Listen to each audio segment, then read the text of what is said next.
14-year-old Marcus Williams stepped onto the Yale University debate stage. Professor Whitmore leaned over to the tournament director and whispered, "This is embarrassing. A kid from the projects thinking he can compete with our best." But what happened next would leave the entire academic elite speechless and questioning everything they thought they knew about talent, intelligence, and where true brilliance comes from. You see, Marcus carried something with him that no amount of money or privilege could buy.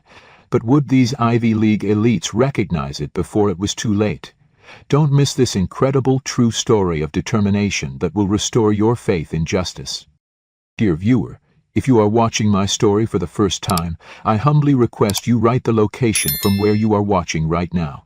Subscribe this channel and press the bell icon now not to miss the notifications of my daily published new stories. Thank you, and let's dive into the full story. The fluorescent lights buzzed overhead in the Riverside Community Center as Marcus Williams sat hunched over a worn textbook, trying to block out the sounds of younger kids playing basketball in the adjacent gym. At 14, he was already taller than most of his classmates, but his quiet demeanor made him nearly invisible in the bustling after-school program. "Hey Marcus, come check this out," called James Thompson, a volunteer coordinator who'd taken a special interest in the academically gifted kids.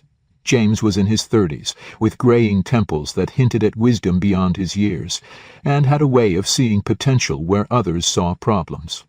Marcus looked up from his AP history homework, his dark eyes curious but cautious. "What is it, Mr. Thompson?" James held up a glossy flyer with elegant gold lettering. "Yale University High School Debate Invitational, open to students nationwide. Think you might be interested?" The teenager's eyebrows shot up. "Yale? Like the Yale?" "Mr. Thompson, that's for rich kids with prep school educations. I go to Roosevelt High, where half the textbooks are held together with duct tape." "Exactly why you should apply," James said, sitting down across from Marcus. "You know, I was a debater once. Back in my day. At Yale, actually." Marcus stared at him in disbelief. "You went to Yale, but you work at a community center." James chuckled softly.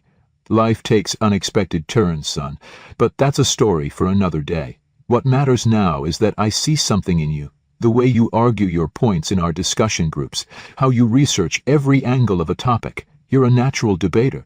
My mom can barely afford my school supplies. How could we possibly pay for something like this? Merit-based scholarships cover everything: registration, travel, accommodation. All you need is the courage to try." That evening, Marcus walked through the front door of their small two-bedroom apartment to find his mother, Rosa Williams, still in her hospital janitorial uniform, heating up leftover soup on their temperamental stove. "How was the center today, baby?" she asked, her voice tired but warm. Marcus hesitated, then pulled out the crumpled flyer. "Mr. Thompson thinks I should apply for this debate tournament at Yale." Rosa stopped stirring and turned to face her son, her expression shifting from exhaustion to concern. "Yale University? Marcus, honey, that's not for people like us. But Mr. Thompson says—" "Mr. Thompson means well, but baby, those people look at kids like you and see everything that's wrong with the world. They'll eat you alive." Marcus felt his chest tighten. "So I shouldn't even try? Just accept?" Rosa's face softened as she saw the hurt in her son's eyes. She walked over and cupped his face in her hands. "You're good enough for anything, Marcus Williams. You're the smartest, most determined boy I know. I don't want to see you get hurt." "What if I don't get hurt? What if I surprise them?" That night Marcus lay in bed staring at the water stain on his ceiling, the Yale flyer clutched in his hands. Through the thin walls he could hear his mother on the phone with his grandmother, her voice a mixture of pride and worry. "Mama, he wants to go to some fancy debate thing at Yale. I know he's brilliant, but what if they just tear him down? You think I should let him try?" "Okay, Mama, I trust you." The next morning at breakfast, Rosa slid the completed application across their small kitchen table. "Mr. Thompson helped me fill this out online last night. The deadline is today." Marcus looked up at his mother in amazement. "Really? But promise me something. No matter what happens, you remember who you are and where you come from. Don't let anyone make you feel small." 3 weeks later, Marcus received an acceptance email that would change everything. The community center's study room had been transformed into a makeshift debate preparation space.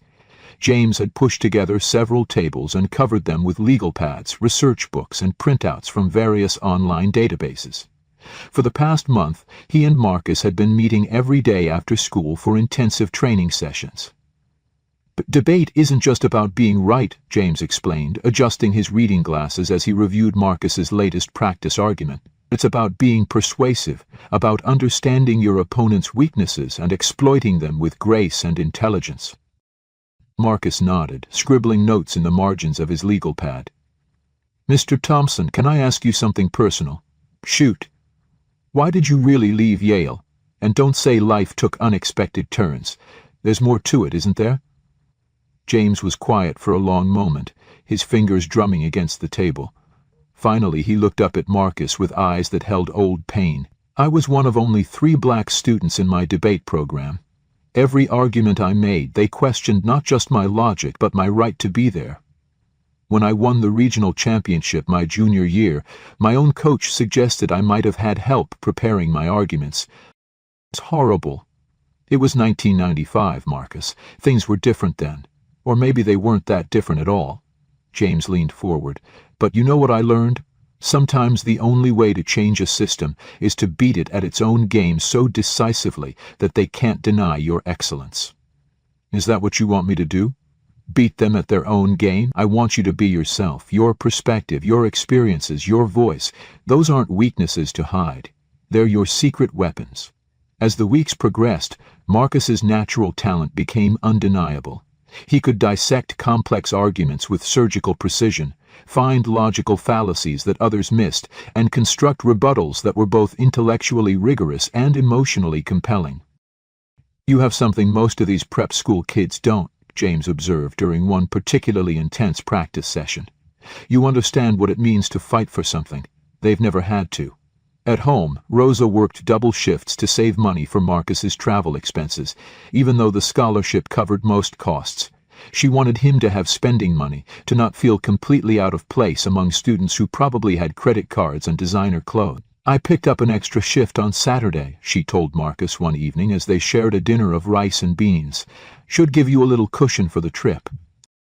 "Mom, you don't have to—" "Yes, I do. This is important. You're representing not just yourself, but every kid who's ever been told they don't belong somewhere." Rosa reached across the table and squeezed his hand. "I may not understand all this debate stuff, but I know my son.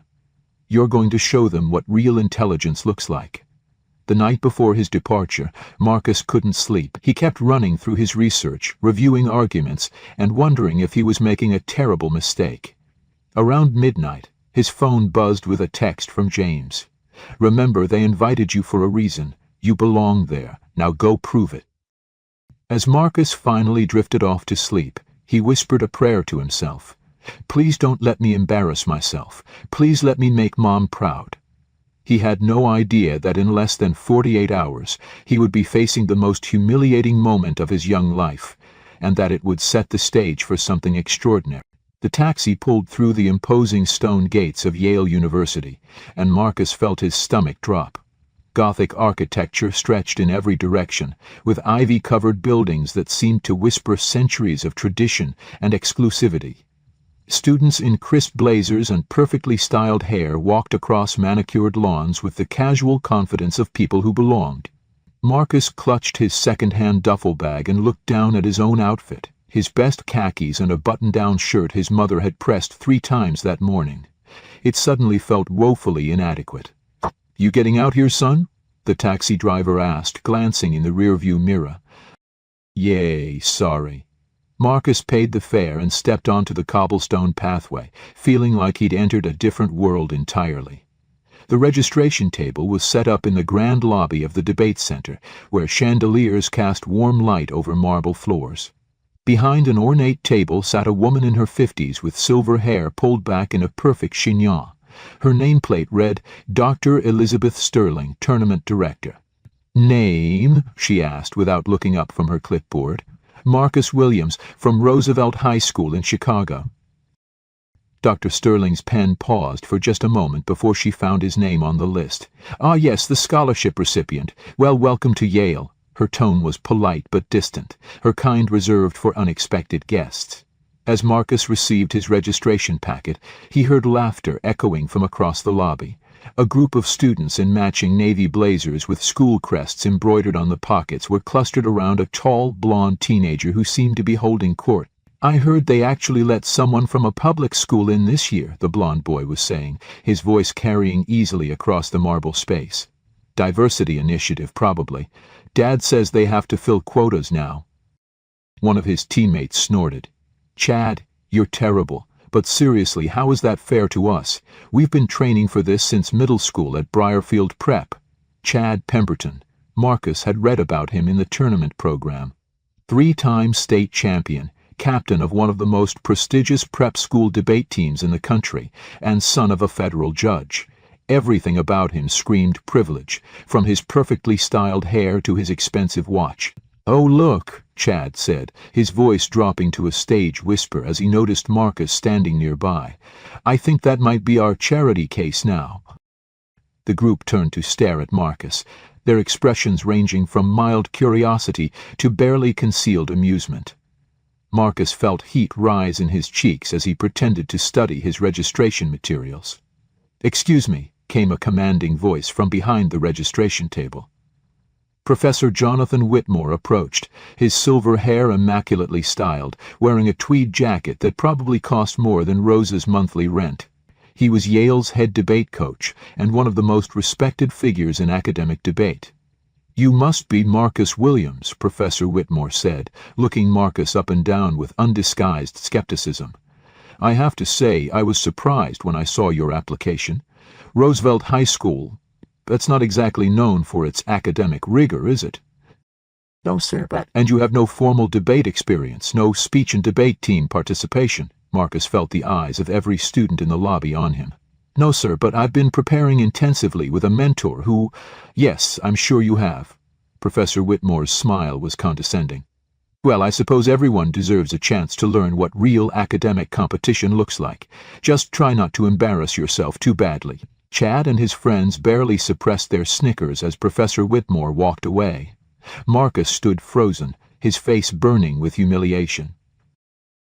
Dr. Sterling cleared his throat uncomfortably. "Your dormitory assignment is in the packet. Room 2037 in Pembroke College.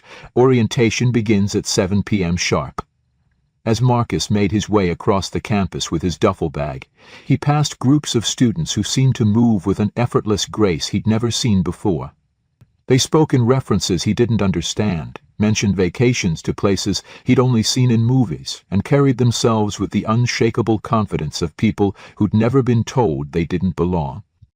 Finding his dormitory room, Marcus discovered he was sharing with a quiet boy from a private school in Boston, who looked up from his laptop briefly, nodded politely, and immediately returned to his work without introducing himself. Marcus sat on the narrow bed and pulled out his phone to text his mother. "Made it safely? Everyone here is really different." Her response came quickly. "Different doesn't mean better, baby. Remember who you are." As evening approached and Marcus prepared for orientation, he caught a glimpse of himself in the small mirror above the sink. He looked exactly like what he was, a kid from the south side of Chicago who had no business being at Yale University. For the first time since accepting the invitation, Marcus wondered if his mother had been right. Maybe some barriers weren't meant to be broken. Maybe some doors were closed for a reason. But as he straightened his shoulders and headed toward the orientation meeting, Marcus remembered James's words. Sometimes the only way to change a system is to beat it at its own game. He was about to find out just how difficult that game really was. The auditorium was magnificent. Dark wood paneling, stained glass windows, and row upon row of seats filled with the most academically gifted high school debaters in the country. Marcus found himself in the third row, surrounded by students who seemed to know each other from previous tournaments, summer programs, and elite academic camps. Dr. Sterling took the podium, her voice carrying easily through the space without amplification. "Welcome to the 47th Annual Yale University High School Debate Invitational. You represent the finest young minds in America, the future leaders of law, politics, and public policy." Marcus felt a flutter of pride until he noticed several students glancing his way with barely concealed smirks. This year's resolution, Dr. Sterling continued, concerns the balance between national security and civil liberties in the digital age. You'll be arguing both sides throughout the tournament, demonstrating your ability to think critically regardless of personal belief. Professor Whitmore joined Dr. Sterling on stage, his presence commanding immediate attention. Before we begin, I'd like to introduce some of our most promising participants. Chad Pemberton, captain of Briarfield Preparatory Academy, 3-time state champion. Chad stood with practiced ease, acknowledging the applause with a modest wave. Everything about his posture screamed confidence and breeding. Sarah Chen from Phillips Exeter Academy, winner of last year's Harvard Debate Camp scholarship. More applause. Marcus began to sink lower in his seat as he realized what was happening. Jonathan Burke from Collegiate School, published author and debate theorist at the age of 17. The introductions continued, each one highlighting achievements that made Marcus feel smaller and more out of place. Private schools he'd never heard of, accomplishments that seemed impossible for someone his age, connections to universities and programs that existed in a world he'd never known. Finally, Professor Whitmore's eyes found Marcus in the audience. And we have some interesting additions this year. Marcus Williams from Roosevelt High School in Chicago. The pause before interesting was loaded with meaning that wasn't lost on anyone in the room. Marcus stood reluctantly, his legs feeling unsteady. "Tell us, Mr. Williams," Professor Whitmore continued, his voice taking on a tone of theatrical curiosity. "What exactly qualifies you to compete at this level? What's your debate experience?"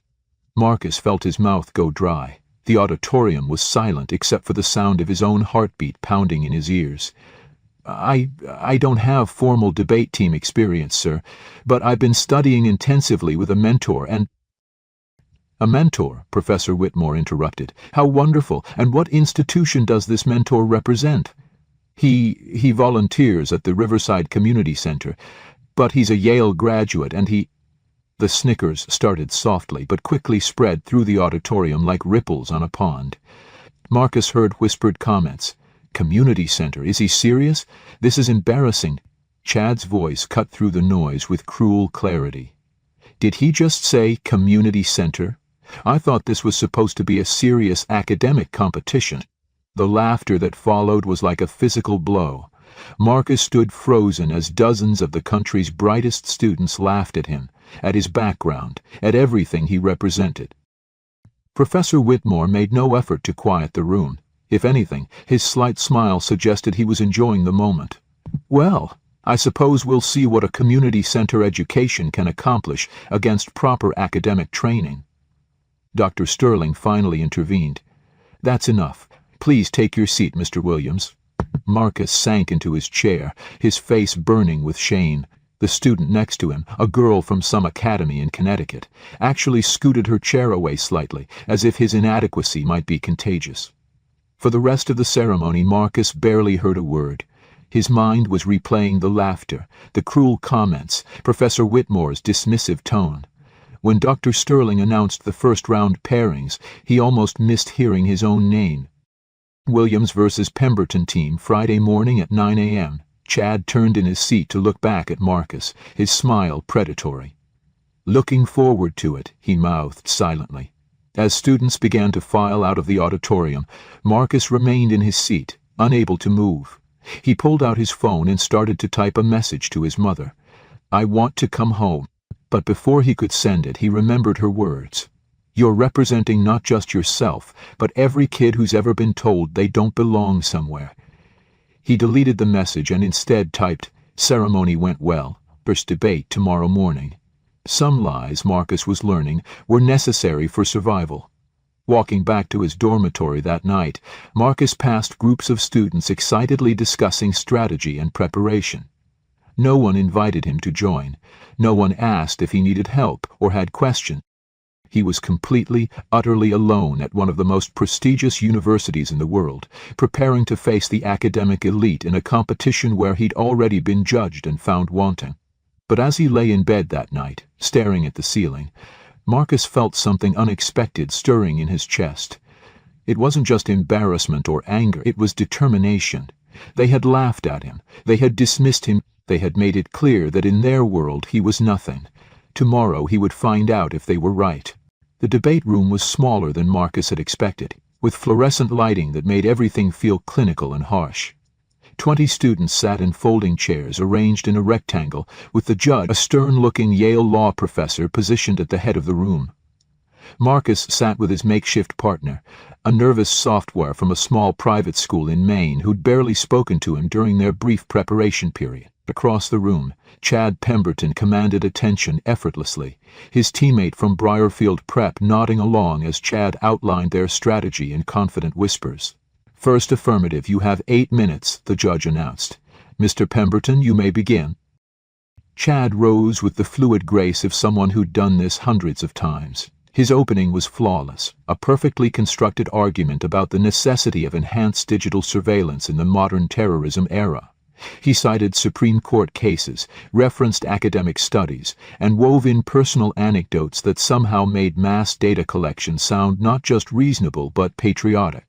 "The question before us," Chad concluded, his voice rising with practiced rhetoric, "is not whether we can afford to implement these measures, but whether we can afford not to. The security of our nation depends on our willingness to adapt our constitutional interpretations to meet contemporary threats." The applause from the audience was enthusiastic. Several students nodded appreciatively, and Marcus noticed Professor Whitmore, who had slipped into the back of the room looking pleased. "First negative, Mr. Williams. 8 minutes." Marcus stood on unsteady legs, his prepared notes suddenly feeling inadequate in his sweating palms. Everything James had taught him seemed to evaporate as he faced the expectant stares of his audience. "The Constitution isn't meant to be adapted to contemporary threats," he began, his voice barely above a whisper. "It's meant to protect us from them." "Speak up, please," the judge instructed tersely. Marcus cleared his throat and tried again, louder this time. "The Fourth Amendment doesn't have a terrorism exception. It doesn't say we're protected from unreasonable searches and seizures unless the government is really, really worried about something." A few students chuckled, but not in the encouraging way. Marcus pressed on, gaining slightly more confidence as he warmed to his argument. "Mass surveillance doesn't make us safer. It makes us subjects instead of citizens. And once we give up these rights, we never get them back." His argument was solid, but compared to Chad's polished delivery, it sounded amateurish. Marcus could see it in the faces around the room. Disappointment, second-hand embarrassment, confirmation of their lowest expectations. The cross-examination period was brutal. Chad's questions came like machine gun fire, each one designed to expose the gaps in Marcus's knowledge and preparation. "Mr. Williams, are you familiar with the precedent set in Smith v. Maryland regarding the third-party doctrine? Not specifically, but have you read Justice O'Connor's concurrence in City of Indianapolis v. Edmond?" Marcus felt sweat beading on his forehead. "No, I haven't." Chad smiled like a shark smelling blood. "I see. So your entire argument is based on what, exactly? A general feeling that privacy is nice?" The laughter that rippled through the room was devastating. Marcus looked desperately toward the back where Professor Whitmore stood, hoping for some sign of encouragement or even neutrality. Instead, he found only a look of smug satisfaction, as if his worst predictions were being confirmed. When the round mercifully ended, the judge's decision was swift and decisive. "This round goes to the affirmative. The negative's arguments lacked the legal foundation necessary for this level of competition." As students filed out of the room, Marcus heard the whispered comments. "That was painful to watch. Why is he even here? I actually feel bad for him." Chad approached, as Marcus was gathering his notes with shaking hands. "Hey, no hard feelings," he said with false magnanimity. "You did better than I expected, honestly. Most people from your background wouldn't have even attempted those arguments." "Thanks," Marcus managed, though the word tasted like ash in his mouth. "I mean, you can't really blame yourself. You're just working with different tools than the rest of us. Different preparation, different resources, different foundations." Chad's teammate nodded sympathetically.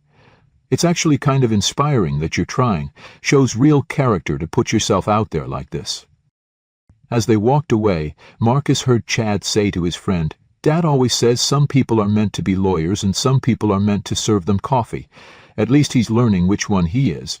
That afternoon, Marcus skipped lunch and found himself in Yale's massive library, surrounded by law books and constitutional scholarship that might as well have been written in a foreign language. He called James, desperate for guidance. "I got destroyed," he said quietly into his phone. "They're right, Mr. Thompson. I don't belong here." "Tell me what happened," James said gently. Marcus recounted the debate, the humiliation, Chad's condescending words. When he finished, there was a long silence on the other end of the line. "Marcus," James finally said, "do you know why I really left Yale? You said they questioned your right to be there. That's part of it. But the real reason was that I started believing them.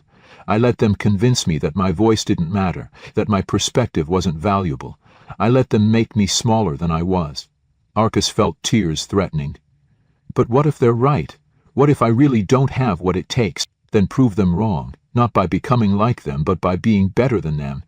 You have something they don't, Marcus. You understand what it means to fight for justice because you've lived without it. That's not a weakness. That's your superpower." That night, as his roommate slept peacefully, Marcus sat at the small desk with a single lamp illuminating stacks of research materials. He wasn't just preparing for his next debate anymore. He was preparing for war. The Yale Law Library was a cathedral of knowledge, its Gothic architecture reaching toward vaulted ceilings that seemed to stretch into infinity. At 2 a.m., Marcus was alone among the towering shelves, surrounded by centuries of legal precedent and constitutional scholarship. Empty coffee cups marked his passage through sections on civil liberties, digital privacy, and Fourth Amendment jurisprudence. His eyes burned from hours of reading, but something was driving him forward, a combination of determination and desperation that wouldn't let him sleep. Every humiliating moment from the opening ceremony and first debate played on repeat in his mind, fuel for the fire that was building in his chest. He'd started with the obvious cases that Chad had mentioned, working through Smith v. Maryland and the third-party doctrine. But as he dug deeper, following footnotes and cross-references like breadcrumbs through a legal forest, Marcus began to see patterns that others seemed to miss. "Carpenter v. United States," he whispered to himself, pulling the 2018 Supreme Court decision from the shelf.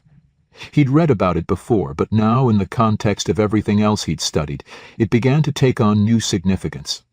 The case dealt with cell phone location data and the question of whether police needed a warrant to access weeks of a person's movement patterns. The court had ruled that they did, recognizing that digital technology created new categories of privacy that required constitutional protection. But as Marcus read deeper into the decision and the scholarly commentary that followed, he found something that made his heart race. Justice Gorsuch's concurrence mentioned a principle that could revolutionize how courts thought about digital surveillance entirely.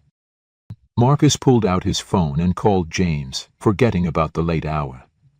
"Marcus, is everything okay?" James's voice was groggy, but immediately alert. "Mr. Thompson, what do you know about the mosaic theory?" There was a pause. The what theory? Mosaic theory. Justice Gorsuch mentioned it in Carpenter. The idea that individual pieces of data might not be private, but when you combine them, when you create a mosaic of someone's life, it becomes something different, something that deserves constitutional protection, even if the individual pieces don't. James was fully awake now. "Keep going." "Don't you see? Everyone's been arguing about whether we have an expectation of privacy in our digital communications. But that's the wrong question. The right question is whether the government can create a complete picture of our lives by combining all these supposedly non-parvenant pieces of information." Marcus was pacing now, his voice rising with excitement. "It's like, imagine if the government followed you around with a camera crew 24/7. Each individual photo might be taken in a public place where you have no expectation of privacy. But together, they create a complete surveillance state that would have terrified the Founding Fathers." That's actually brilliant, Marcus. Have other debaters been making this argument?" "I don't think so. Everyone's focused on the traditional Fourth Amendment framework. But what if the traditional framework isn't enough anymore? What if we need to evolve our constitutional interpretation, not to weaken civil liberties, but to strengthen them? James was quiet for a moment. You know what you've done, don't you? You've found an argument that uses their own logic against them. Chad wants to adapt constitutional interpretation to meet contemporary threats? Well, mass surveillance is a contemporary threat to everything the Constitution stands for. Marcus felt something shifting inside him, like puzzle pieces finally clicking into place. I need to keep researching. There has to be more. Marcus, it's 2 a.m. You need sleep. I can't sleep, not yet. For the next 3 hours, Marcus worked with a focus he'd never experienced before. He traced the mosaic theory through academic articles, lower court decisions, and international privacy law. He found supporting arguments in cases about GPS tracking, facial recognition technology, and predictive policing algorithms. By dawn, he had something no other debater in the tournament possessed: a completely original framework for understanding digital privacy rights. It wasn't just a collection of legal citations. It was a new way of thinking about the Constitution in the digital age. As the library began to fill with early rising students, Marcus finally allowed himself to lean back in his chair. His body ached from hunching over books all night, but his mind was clearer than it had ever been. He thought about Chad's condescending words. You're just working with different tools than the rest of us. Chad was right, Marcus realized. He was working with different tools. While Chad and his prep school teammates memorized established arguments and polished their delivery, Marcus had learned to think for himself. While they focused on winning debates, he'd focused on understanding truth. His phone buzzed with a text from his mother. How are you doing, baby? Praying for you. Marcus smiled and typed back. I think I've figured something out. Love you. As he gathered his research and headed back to his dormitory, Marcus passed groups of students discussing their preparation strategies. He heard familiar names, the same cases, the same arguments, the same tired frameworks that had been used in debate tournaments for years.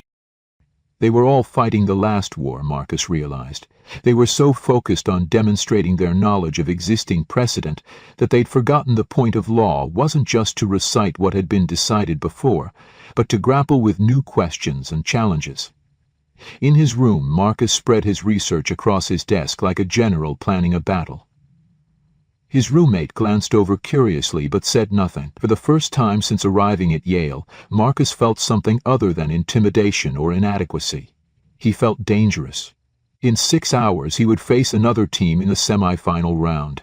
They would expect him to crumble again, to confirm their assumptions about his place in their world. Instead, they were about to discover that sometimes the most dangerous opponent is the one who has nothing left to lose. The semi-final debate room was larger than before, with additional seating for spectators who'd come to watch the competition's most promising students advance to the finals. Marcus noticed several faculty members in attendance, including Dr. Sterling, who sat in the front row with a clipboard, taking careful notes from Georgetown Preparatory School for seniors. They wore matching ties and had the kind of easy familiarity that came from years of shared victory. Professor Whitmore entered just as the round was beginning, taking a seat near the back with the deliberate casualness of someone who expected to witness another predictable outcome. He caught Marcus's eye briefly and offered what might have been a smile, though it looked more like the expression of someone watching a gladiator enter the arena. Second semifinal round, announced the judge, a visiting professor from Harvard Law School. Solution: enhanced digital surveillance is necessary for national security in the modern era. Georgetown Prep will argue affirmative. Roosevelt High will argue negative. Marcus felt his pulse steady as he organized his notes. Gone was the nervous energy from his first debate. In its place was something calmer and more focused, the confidence that came from having something real to say. Georgetown's opening was everything Marcus had expected: flawless delivery, impressive citations, and the kind of sophisticated legal reasoning that demonstrated years of elite preparation. They built their case methodically, arguing that constitutional privacy rights had to be balanced against legitimate security concerns in an age of global terrorism and cyber warfare. The founders could never have imagined the scope of modern threats, their lead debater concluded. Our interpretation of the Fourth Amendment must evolve to meet the realities of the 21st century. The light applause rippled through the room. Several spectators nodded approvingly. It was exactly the kind of argument that typically won these competitions, learned, nuanced, and grounded in established legal precedent. When Marcus stood for his opening statement, he noticed something different in the room's energy.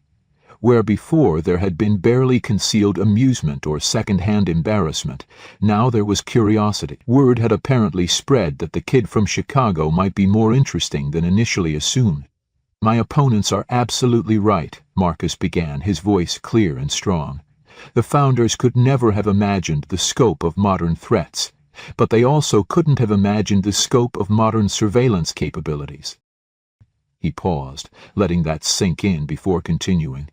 "They want us to evolve our interpretation of the Fourth Amendment to meet contemporary challenges." I agree, but the contemporary challenge isn't terrorism, it's the government's ability to know everything about everyone all the time. Marcus moved away from the podium, abandoning the formal stance that had failed him before. "Let me tell you about the mosaic theory, a legal concept that recognizes that privacy isn't just about individual pieces of information, but about the complete picture those pieces create when combined." He noticed Dr. Sterling looking up from her clipboard, suddenly paying closer attention. "Imagine the government takes a photo of you leaving your house. Not private, you're in public. Another photo at the grocery store, still not private. Another at your doctor's office, your child's school, your place of worship. Each individual photo taken in a place where you might not have a reasonable expectation of privacy." The room was completely silent now. Even Professor Whitmore had stopped whatever he was writing and was listening intently. To put those photos together, and suddenly the government knows your daily routine, your medical conditions, your religious beliefs, your political affiliations. They know when you're home and when you're not. They know who you associate with and where you're vulnerable. That's not individual pieces of non-private information anymore. That's total surveillance of a human life.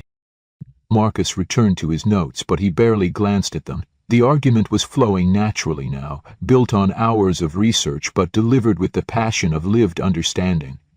"My opponents want to adapt the Constitution to meet modern threats.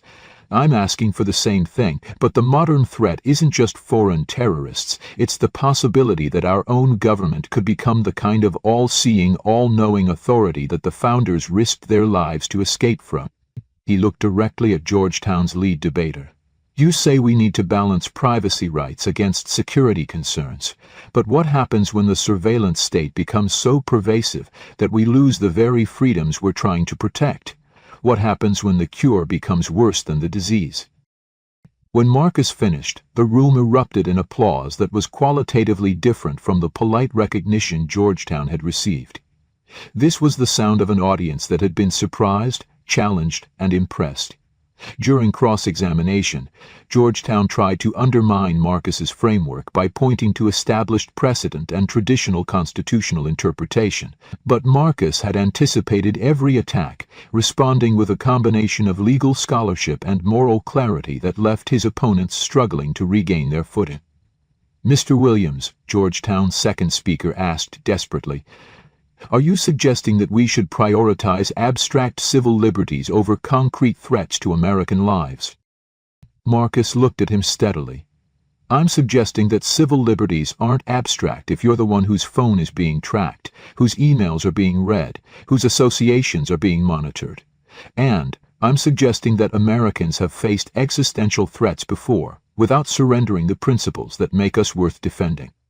When the judge announced his decision, Marcus felt his legs go weak with relief and disbelief. As spectators began to file out, Dr. Sterling approached him.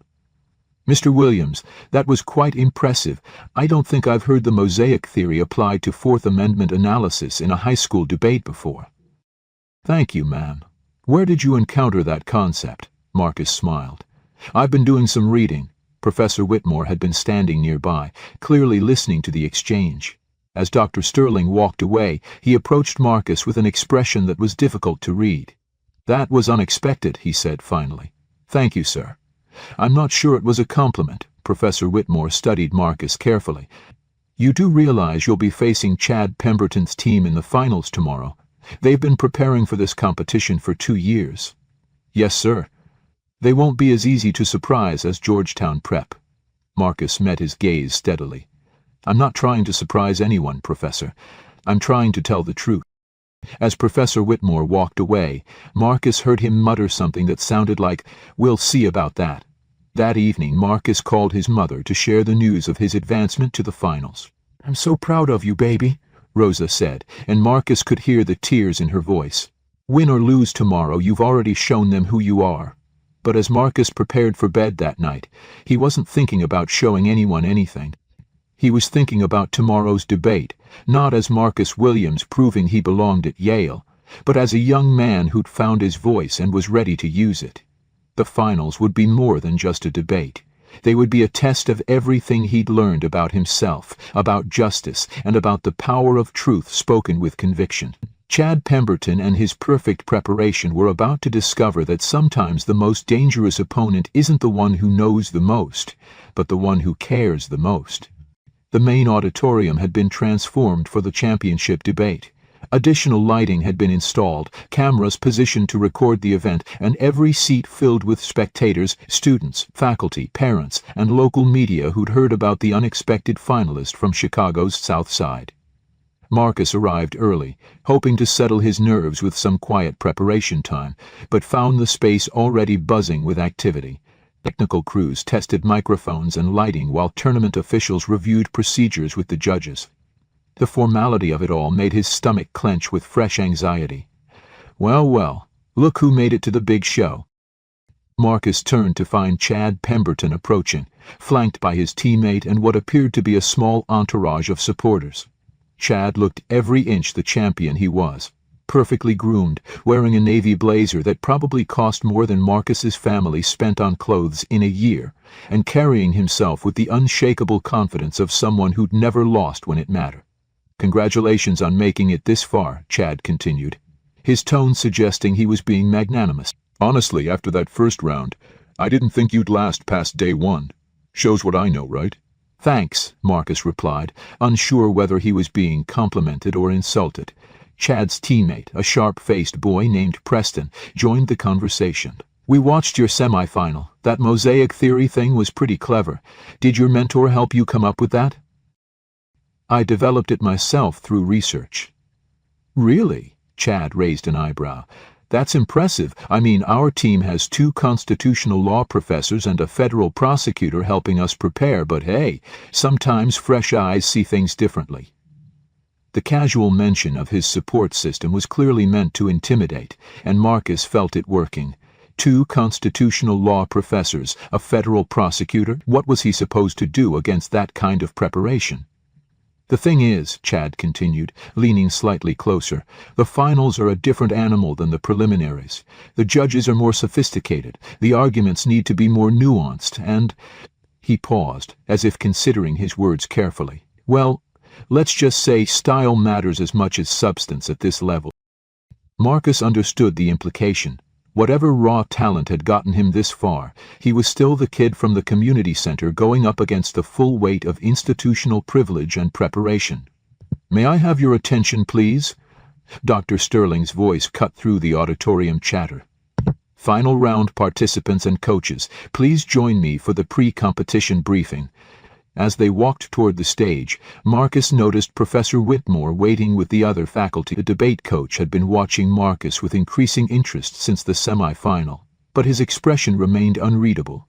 Ladies and gentlemen, Dr. Sterling announced to the assembled crowd, this year's final round represents something truly special.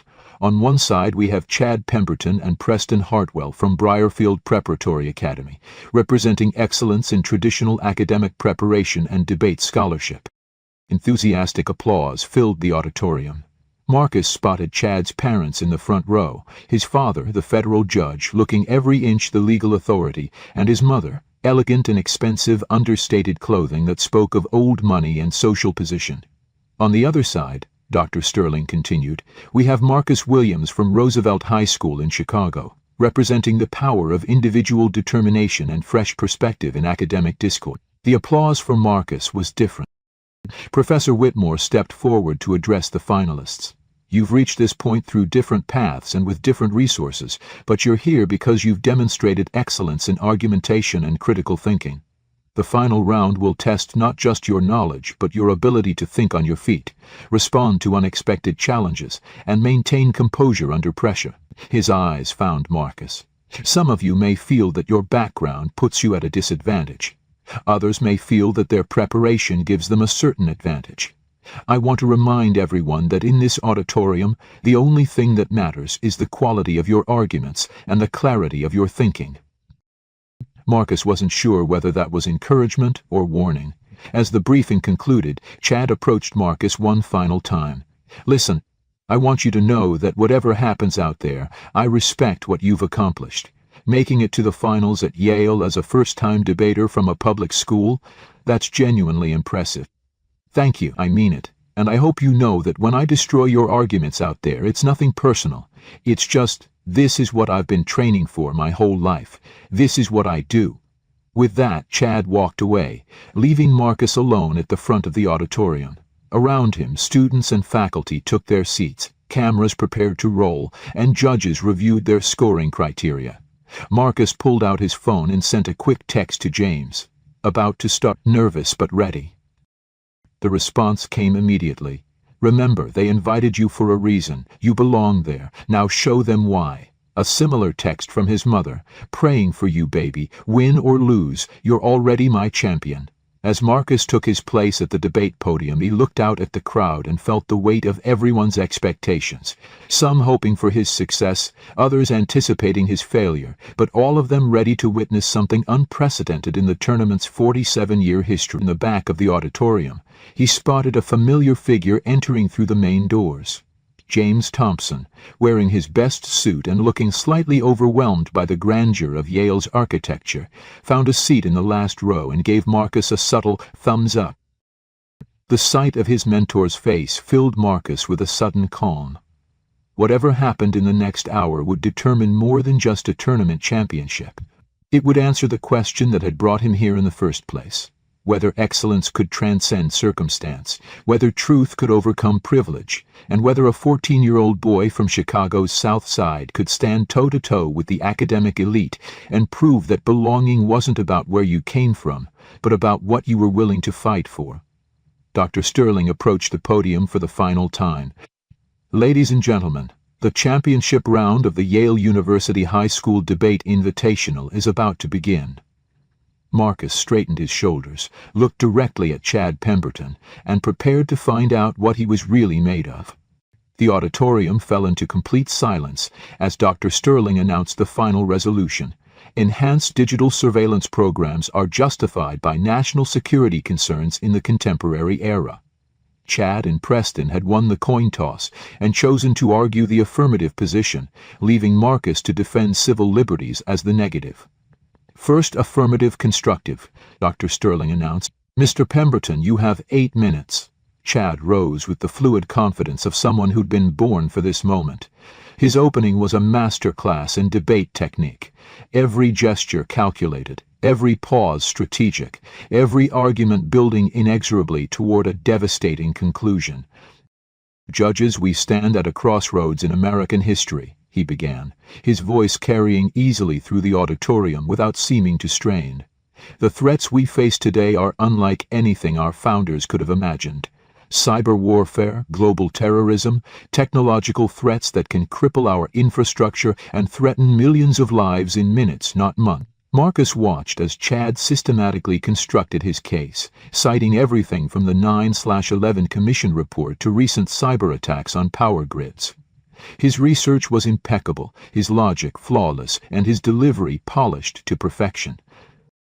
My opponent will tell you that privacy rights are sacred, Chad continued, making direct eye contact with Marcus. I don't disagree, but what good are privacy rights to the families of the next terrorist attack victims? What value does the Fourth Amendment have to the citizens whose lives could have been saved by intelligence gathering that we were too squeamish to conduct? The argument was devastating in its emotional appeal while maintaining intellectual rigor.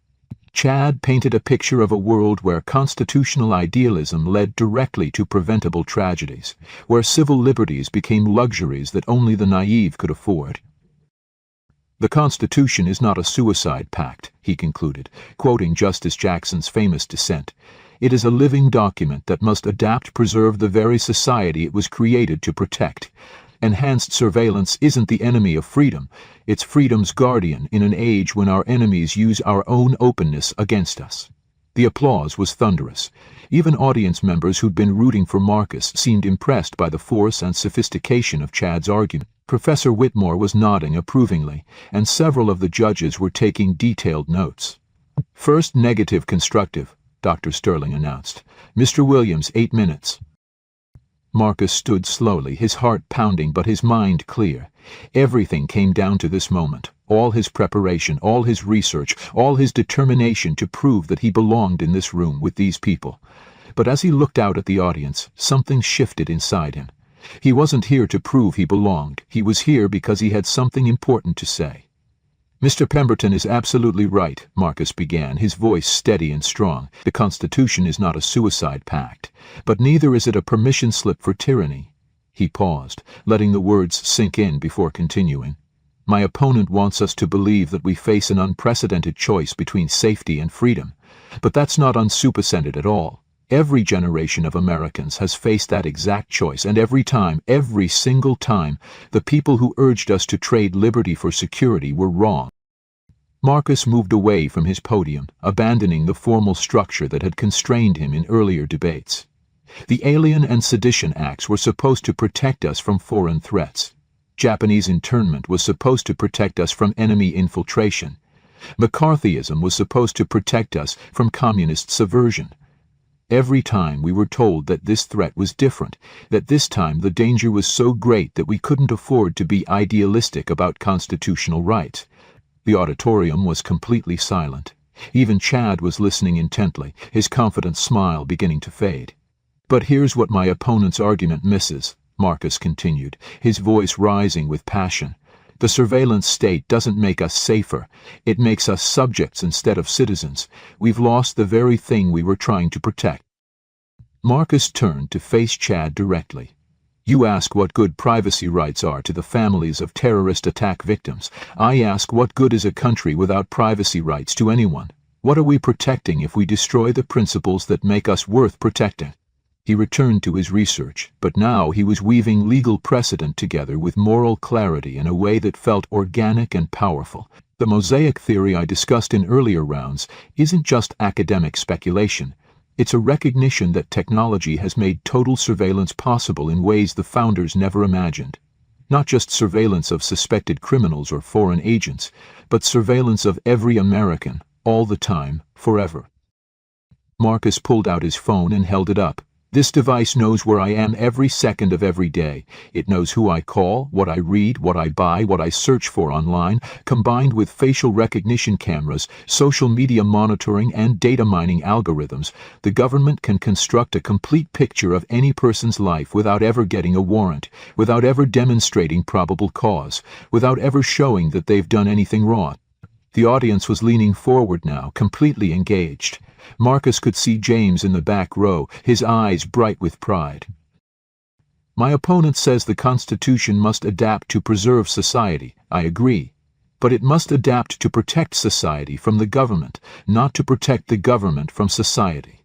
The threats we face today aren't just foreign terrorists. They're the eternal temptations of power that the founders understood better than anyone." Marcus's voice dropped to barely above a whisper, forcing the entire auditorium to strain to hear him. "They laughed when I walked onto this stage. They said I didn't belong here, that I couldn't compete at this level, that someone like me couldn't understand these complex issues." He looked directly at Professor Whitmore. "But someone like me understands exactly what it means to be watched, to be judged, to be presumed guilty until proven innocent.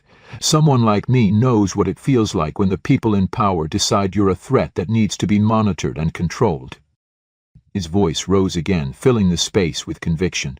"The Fourth Amendment wasn't written to protect people who look like my opponent. It was written to protect people who look like me. People who don't have federal judge fathers and constitutional law professor coaches. People who can't afford lawyers and don't have political connections. People who need the Constitution's protection precisely because they don't have any other protection.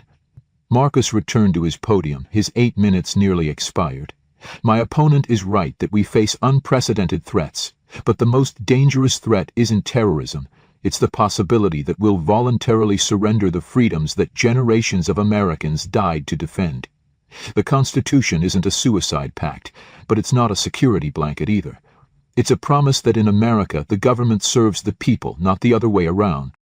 He looked one final time across the audience, his eyes finding Chad's. And that promise is worth defending, especially when we're afraid. When Marcus finished, the silence stretched for several heartbeats before the applause began. But this wasn't polite recognition or sympathetic encouragement. This was the sound of an audience that had been moved, challenged, and ultimately convinced. In the front row, Marcus noticed that Chad's mother was wiping away tears. Several judges were no longer taking notes but simply listening. Even Professor Whitmore was staring at Marcus with something that looked like amazement. As the cross-examination and rebuttal rounds continued, it became clear that something fundamental had shifted in the debate.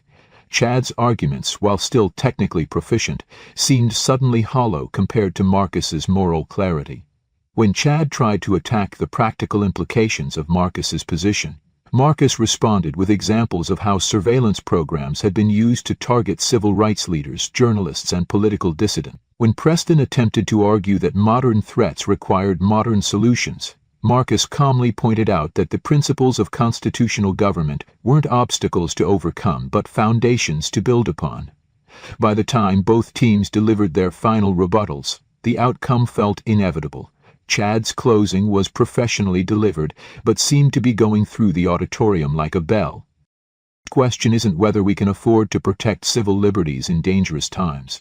The question is whether we can afford not to, because the moment we decide that some Americans don't deserve constitutional protection, we stop being the America worth protecting. When Dr. Sterling announced the judge's decision, by unanimous vote, this round goes to the negative. The auditorium erupted in sustained applause that continued for several minutes. Marcus had won more than a debate tournament. He had announced himself as a voice that demanded to be heard. The moments immediately following the judge's announcement felt surreal to Marcus. Students who had ignored or mocked him for the past 3 days were now approaching to offer congratulations. Camera flashes went off as local media captured what they were already calling the upset of the decade. Through it all, Marcus stood in a daze, barely able to process that it was really over and that he had won. Sterling approached the podium with a crystal trophy that caught the auditorium lights and threw rainbow patterns across the walls. Ladies and gentlemen, it is my distinct pleasure to present the championship trophy to Marcus Williams of Roosevelt High School. As Marcus accepted the trophy, the weight of it felt substantial and real in a way that made everything else finally click into focus. He had actually done it. A 14-year-old kid from the South Side had just defeated the best high school debater in the country at Yale University. But even more meaningful than the applause was the sight of James Thompson making his way down from the back of the auditorium. His mentor's face was streaked with tears as he wrapped Marcus in a fierce hug. "You did it, son," James whispered. "You actually did it." "We did it," Marcus corrected. "I couldn't have done any of this without you." As they separated, Marcus noticed a commotion near the front of the auditorium. Professor Whitmore was walking purposefully toward them, his expression unreadable. The crowd seemed to part before him, sensing that something significant was about to happen. "Mr. Williams," Professor Whitmore said as he reached them, "might I have a word?" Marcus felt his stomach tighten. Even in victory, the professor's presence was intimidating. "Yes, sir." Professor Whitmore looked around at the gathered crowd, then back at Marcus. "I owe you an apology. Several apologies, actually." The auditorium fell silent as people strained to hear what the famous debate coach was saying. "When you first arrived here, I made assumptions about your capabilities based on your background. I allowed those assumptions to color my treatment of you, and I used my position to encourage others to dismiss you as well." Professor Whitmore's voice carried clearly through the space. "I was wrong, completely, thoroughly wrong. Marcus felt the crowd's energy shift as Professor Whitmore continued. What you've demonstrated over the past 3 days isn't just debate skill. It's a quality of mind and character that can't be taught in any prep school or coaching session. You've shown us what it means to think independently, to argue with moral conviction, and to find your own voice rather than simply echoing what you think others want to hear.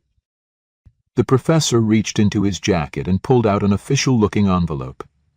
This is a formal invitation to participate in Yale's summer debate program. Full scholarship, including housing and meals. But more than that, I'd like to offer you something else.